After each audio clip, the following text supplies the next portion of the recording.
Project में ये है कि हम रिमोट के थ्रू हम कोई भी अपना स्विच या सॉकेट हम ऑन या ऑफ़ कर सकें। तो उसके लिए मैं इसका जो पार्ट 1 है वो पहले ही बना चुका हूँ, जिसके अंदर मैं इसका पूरा सर्किट एक्सप्लेन अच्छे से कर चुका हूँ कि उसके अंदर आईसी किस तरह वर्क कर रही है। अगर आपने पार्ट 1 नहीं देखा है तो इसका पार्ट 2 देखने से पहले आप पार्ट 1 देख लें जाके इसका, ताकि आपको पार्ट 2 समझने में आसानी हो। पार्ट 2 के अंदर मैंने जो वर्किंग पिछले पार्ट 1 में रह गई थी वो, और पीसीबी लेआउट के बारे में और उसके हार्डवेयर बनाने के बारे में एक्सप्लेन किया है। सर लोग कंफ्यूज होते हैं कि भाई हम रिले को कैसे अटैच करें, रिले के साथ हम बल्ब कैसे कंट्रोल करें अपना, तो मैं दिखा देता हूँ आपको। उसके लिए मैं एक लेता हूँ, उसके लिए मैं एसी सोर्स ले लेता हूँ। ये एसी सोर्स आ गई हमारी, और एक मैं एसी बल्ब भी ले लेता हूँ, एसी लैंप ले लेता हूँ। अब होगा क्या कि एसी का या डीसी का आप जो भी सोर्स ले रहे हैं उसका पॉइंट आप एक तो आपने लाजमी बल्ब के साथ कनेक्ट कर देना है। दूसरा, जैसे हम एक बटन लगाते हैं किसी भी पॉइंट पर, लाइन 1 या लाइन 2 पर, तो मैं लाइन 2 पे as a button, for example ये बटन के 2 पॉइंट से मैं अटैच कर रहा हूँ। अब ये दोनों पॉइंट्स आपस में कनेक्टेड नहीं है तो लैंप नहीं चलेगा। जैसे ही हमारी रिले ऑन होगी ये दोनों पॉइंट्स आपस में शॉर्ट होंगे, ये पॉइंट्स कनेक्ट हो जाएंगे और लैंप चल जाएगा। ये मैं आपको दिखा देता हूँ। मैंने सर्किट चलाया है, अभी हमारी रिले ऑफ है क्योंकि हमने क्लॉक पल्स नहीं दी, हमारा Q0 आउटपुट ऑन है अभी। जैसे ही दिखा देता हूँ, जैसे ही मैं पुश बटन दबाऊंगा एक क्लॉक पल्स मिलेगी, क्लॉक पल्स मिली, हमारी रिले ऑन हुई, ये दोनों पॉइंट्स आपस में शॉर्ट हो गए। जैसे हम बटन ऑन ऑफ करते हैं, बटन जब हम पुश करते हैं तो ये दोनों पॉइंट्स आपस में मिल जाते हैं, उसी तरह ये दोनों पॉइंट्स आपस में शॉर्ट हुए तो हमारा लैंप आप देख सकते हैं ऑन है। ठीक है, जैसे मैं दोबारा क्लॉक पल्स दूंगा हमारा लैंप ऑफ हो चुका है, जैसे आप देख सकते हैं हमारा लैंप अभी ऑफ है। जैसे मैं दोबारा क्लॉक पल्स दूंगा हमारा लैंप फिर से ऑन हो जाएगा। इसी तरह अक्सर लोग कहते हैं कि भाई हम हमारी जो सर्किट है वो हमारा डीसी है, हम एसी सोर्स को कैसे कनेक्ट करें। वो सिंपल यही तरीका है। इसके बजाय आप ये भी कर सकते हैं, आप यहाँ पे कोई अपनी डीसी सोर्स लगा सकते हैं, आगे डीसी बल्ब या डीसी सर्किट आप जो भी कनेक्ट करना चाहते हैं वो कनेक्ट इसी तरह से कर सकते हैं। ये मैंने एसी के थ्रू करके दिखाया। ये हो गई रिले की वर्किंग। अब इससे आप लोग देख सकते हैं कि हमारा कैसे काम कर रहा है। तो सर्किट हमारा यही है एज़ इट इज़। मैंने इन्हीं पॉइंट्स पर अपना लैंप मतलब एसी सोर्स के साथ कनेक्ट किया हुआ है, और हम एसी सोर्स के साथ कोई भी बल्ब वगैरह कुछ भी हम ऑन करा सकते हैं। सॉकेट के लिए मैं यूज़ कर लेता हूँ, ठीक है। अब ये हम देख लेते हैं हमारी सॉकेट है, एक पॉइंट हम डायरेक्टली कनेक्ट कर देते हैं इसके साथ, दूसरा हम जैसे स्विच के साथ करते होते हैं उसी तरह हमने कनेक्ट कर देना है। अब जैसे ही हम इसमें कोई अपना स्विच लगाएंगे इस सॉकेट में, तो क्या होगा, जब तक हमारी ये रिले शॉर्ट नहीं होगी, ये वाला पॉइंट शॉर्ट नहीं होगा, हमारी जो सॉकेट है वो ऑन नहीं होगा। यही चीज़ मैंने यूज़ की है हमारे इस प्रोजेक्ट में। तो हम वापस आ जाते हैं थोड़ा अपना सर्किट की तरफ। हमने बिल्कुल यही सर्किट यूज़ करना है। इसमें 2 किस्म के एरर्स मैंने फेस किए थे। जो सबसे पहला एरर था वो ये था कि जो हमारा कैपेसिटर था वो आपने यूज़ करना है 4.7 माइक्रोफैरेड का ही। उसके बाद वोल्ट्स इसके 35 वोल्ट तक का हो तो बेस्ट है। अगर ज़्यादा वोल्ट्स का भी हो जाता तो ज़्यादा कोई इशू नहीं है। अगर ज़्यादा इशू कर रहा हो, मतलब आपका सर्किट नहीं चल पा रहा सही से, तो आप कोशिश करें कि 35 वोल्ट का ही लें और 4.7 माइक्रोफैरेड का ही लें। उसके बाद जो सेकंड एरर इसमें था वो था BC557। जो BC547 है ना, वो सोल्डर करते हुए इतना मसला नहीं करता। जो BC557 है ना, इसको सोल्डर करते हुए आपने एहतियात करना है कि ज़्यादा गर्म ना हो। अगर ज़्यादा गर्म हो जाता है ना तो ये वर्किंग सही नहीं करता। BC557 जो है, इसको सोल्डर जल्दी जल्दी से करना है और कोशिश करनी है कि ज़्यादा गर्म ना हो। और कोशिश करनी है कि जब इसको सोल्डर कर रहा होना है, इसके साथ कोई क्रोकोडाइल क्लिप वगैरह या कोई ऐसी चीज़ लगा देनी है जो इसकी जो सारी हीट है वो एब्जॉर्ब कर ले। अगर आपका सर्किट नहीं चल रहा तो सबसे पहले आपने इन्हीं दोनों चीज़ों को ही देखना है। उसके बाद बाकी चीज़ रह जाती है इसकी 5 वोल्ट की सप्लाई। 5 वोल्ट की सप्लाई आप ख़ुद घर में भी बना सकते हैं, उसका भी मैं सर्किट अपलोड कर दूंगा इस वीडियो में। अदरवाइज़ आप कोई अपना मोबाइल का चार्जर अडोप्टर वगैरह जो फारिग पड़ा हो या कोई भी आप परचेज़ कर सकते हैं मार्केट से, आपको मिल जाएगा इजीली 5 वोल्ट का अडोप्टर। कोई भी मोबाइल वगैरह का आप अगर नहीं बनाना चाहते तो आपको मिल जाएगा। उसके बाद आ जाते हैं इसके पीसीबी डिज़ाइन पर। पीसीबी डिज़ाइन के लिए आपने जो चीज़ें जहन में रखनी है मैं बता देता हूँ आपको। जो ये ग्राउंड यूज़ किया हुआ है ना, वो बताता हूँ हमने किस लिए किया। जो जितनी भी आईसी पीसीबी में प्रोटीस में यूज़ होती हैं, उनमें आप देख सकते हैं कि वीसीसी और ग्राउंड पिन नहीं बताई हुई होती कि कहाँ पर है, क्योंकि हिडन पिन्स होती हैं वो। अब हिडन पिन्स जो होती हैं वो हम अपने जो आईसी है उसको हम पॉजिटिव दे सकते हैं ना नेगेटिव दे सकते हैं। उसका तरीका ये है कि जब हम अपने सर्किट में एक ग्राउंड लगा देंगे और एक टर्मिनल होगा हमारा पावर का, ये वाला, ये लेबल हम अपने पॉजिटिव लाइन के साथ लगा देना है पावर का, और ये नेगेटिव के साथ लगा देना है ग्राउंड वाला। ये पावर और ग्राउंड दोनों इसी में पड़े हुए हैं इस पॉइंट पे, टर्मिनल्स मोड में। टर्मिनल्स मोड पे आपको ये दोनों मिल जाएंगे।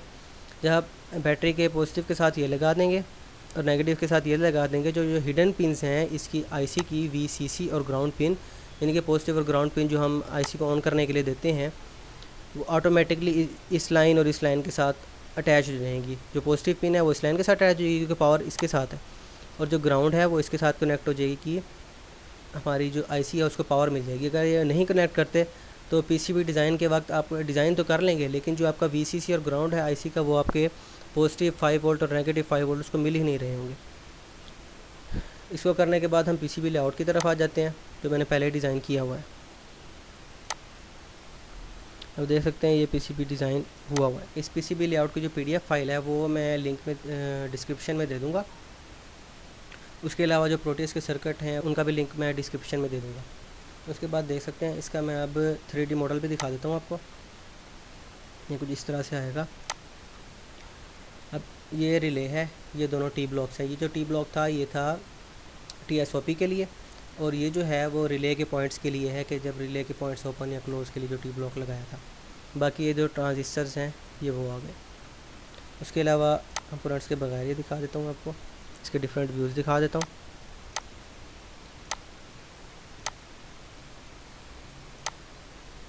उसके अलावा इसकी बैक साइड देख लेते हैं।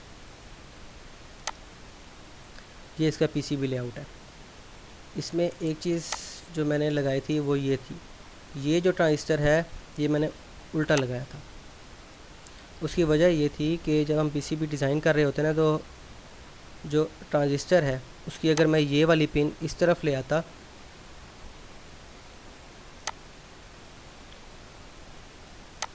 अगर ये पॉइंट मैं इस तरफ रख देता, फॉर एग्जांपल मैं ऊपर की तरफ इसको लगाता हूँ, तो ये पॉइंट इसका इस राइट साइड पे आ जाता। तो उसके लिए मुझे ये वाली लाइन है अभी शॉर्ट सी है ना, वरना मुझे पूरी पीसीबी में से को बाहर से घुमा के ले आना पड़ता। वो ज़रा कॉम्प्लिकेटेड हो जाता काम मेरे लिए, क्योंकि इसमें जो मैं यूज़ कर रहा हूँ पीसीबी वो है सिर्फ बॉटम कॉपर वाला, तो उसके लिए मैंने बॉटम कॉपर पे ही रखना था। तो ये अगर उल्टा भी है तो कोई इशू नहीं है। हम इसको सिर्फ पीसीबी लेआउट में मैंने उल्टा लगाया है इसको। जब आप पीसीबी पे अपना जब सोल्डर करेंगे इसको, तो आप इसको रखना अपने ऊपर की तरफ है जैसे बाकी सारे कंपोनेंट्स हैं, लेकिन ये ध्यान रखना कि पिन्स यहीं हों। पिन्स आपके पॉइंट्स जो हैं वो इसी पॉइंट्स पे ही हों। जब इसको आप घुमा के ऊपर की तरफ लाएंगे तो ऐसे ही लगाना जैसे ये वाला ट्रांजिस्टर लगा हुआ है, लेकिन पॉइंट्स जो पिन्स हैं वो यही होनी चाहिए। जैसे आप देख सकते हैं ये जो पीसीबी लेआउट है ये पीडीएफ फॉर्मेट में है, और ये A4 साइज़ पेपर में मैंने प्रिंट किया हुआ है। ये आप जब भी प्रिंट करना है तो उसका इस चीज़ का ध्यान रखना है कि A4 साइज़ पेपर पे ही इसका प्रिंट निकालना है, ताकि जो साइज़ है वो यही रहे। जब IC 4017 ये कोई भी IC आपने कभी सोल्डर करनी है तो उसको डायरेक्टली आपने सर्किट में सोल्डर नहीं करना, आपने हमेशा एक IC जैकेट यूज़ करनी है। IC जैकेट से ये होता है कि एक तो आपकी IC सेफ़ रहती है, अगर आप IC सोल्डर करेंगे वो गर्म होकर ख़राब हो सकती है, तो इस तरह आपकी IC भी सेफ़ रहेगी। अगर आपने IC चेंज भी करनी है तो आपके लिए ईजी रहेगा। फॉर एग्जांपल आपकी IC जल जाती है, कुछ भी मसला हो जाता है IC में, तो आप उसको इजीली चेंज कर सकते हैं। अगर आपने सोल्डर कर दिया, फॉर एग्जांपल आपने गलत भी सोल्डर कर दिया, उल्टी सोल्डर कर दिया, तो आपको बड़ा मसला होगा, क्योंकि ये 16 पिन्स हो जाती हैं। इसको सोल्डर करना और डीसोल्डर करना आपका पीसीबी ख़राब हो सकता है। उसके बाद आप देख सकते हैं जहाँ हमने पीसीबी लेआउट तैयार कर लिया, उसके बाद हमने पीसीबी पे पेस्ट किया इसको। उसके बाद जो पीसीबी बोर्ड है उसको हम एसिड में डिप करके रख देते हैं। उसके बाद जब ये हमारा फाइनल पीसीबी हमारे आउटपुट फॉर्म में इस तरह से आ जाता है हमारे पास एक पीसीबी, उसके बाद आपने इसके अंदर ड्रिलिंग कर लेनी है और अपने कंपोनेंट सोल्डर कर लेने हैं। यही वो सर्किट है हमारे प्रोजेक्ट का जो हमने यूज़ किया हुआ है। जो प्रोटिस में CD4017 IC है उसके आउटपुट से हमें सीधे सीधे नज़र आ रहे होते हैं कि Q0, Q1, Q2, Q3, Q4 कहाँ पर। इसलिए हम प्रोटिस में देख सकते हैं कि हमारी IC की simple Q0, Q1, Q2, 3 Q0 से Q9 तक एक ही सीक्वेंस में है, लेकिन रियल में ऐसे नहीं होता। रियल में मैं आपको दिखाता हूँ किस तरह से होता है। रियल में होता है कुछ इस तरह से। रियल में जो होता है Q0 होता है थर्ड पिन पे, Q1 होता है सेकंड पिन पे, और Q2 जो होता है फोर्थ पिन पे होता है।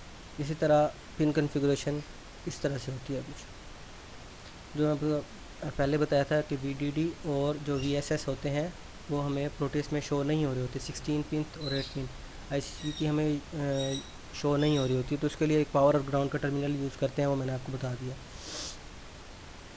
उसके अलावा हमारा यही सर्किट मैंने यूज़ किया। सिर्फ एडिशन की थी मैंने, एक LED की थी, वो Q0 आउटपुट पर मैंने एक रेड LED लगा दी थी।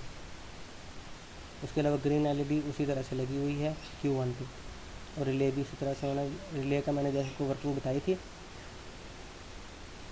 कोई भी ऐसी सोर्स होती है उसको हम एक रिले के थ्रू कनेक्ट कर देते हैं और दूसरी लाइन हम डायरेक्टली बल्ब के साथ कनेक्ट कर देते हैं। तो ये वही चीज़ है। ये बॉक्स तैयार हो चुका है। इसमें जो नीचे आपको नज़र आ रहा है वो है एक ट्रांसफार्मर और 5 वोल्ट की सप्लाई।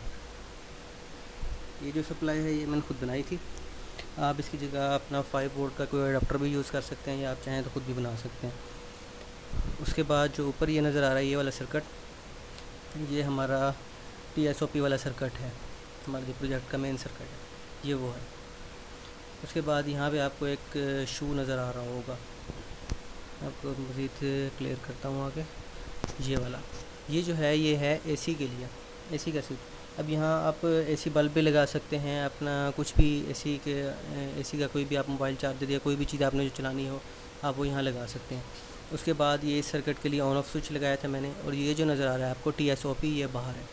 TSOP हमेशा आपने बाहर की तरफ रखना है, ताकि जैसे टीवी का रिमोट होता है टीवी के सामने ही काम करता है, उसी तरह ये भी जब तक रिमोट इसके सामने नहीं होगा आपका ये सर्किट काम नहीं करेगा, क्योंकि सिग्नल तो इसको चाहिए ना, इसने रिसीव करना है हमारा सिग्नल। उसके बाद आप देख सकते हैं ये रेड LED है हमारी और ये ग्रीन LED है। ये हमारी रिले है 4017 IC है, बाकी ये रजिस्टर्स वगैरह और ये ट्रांजिस्टर लगे हुए हैं। उसके बाद ये टॉप व्यू है हमारे बॉक्स का, जिसमें आप देख सकते हैं कि एक ये रेड वायर आपको इजीली विजिबल होगी।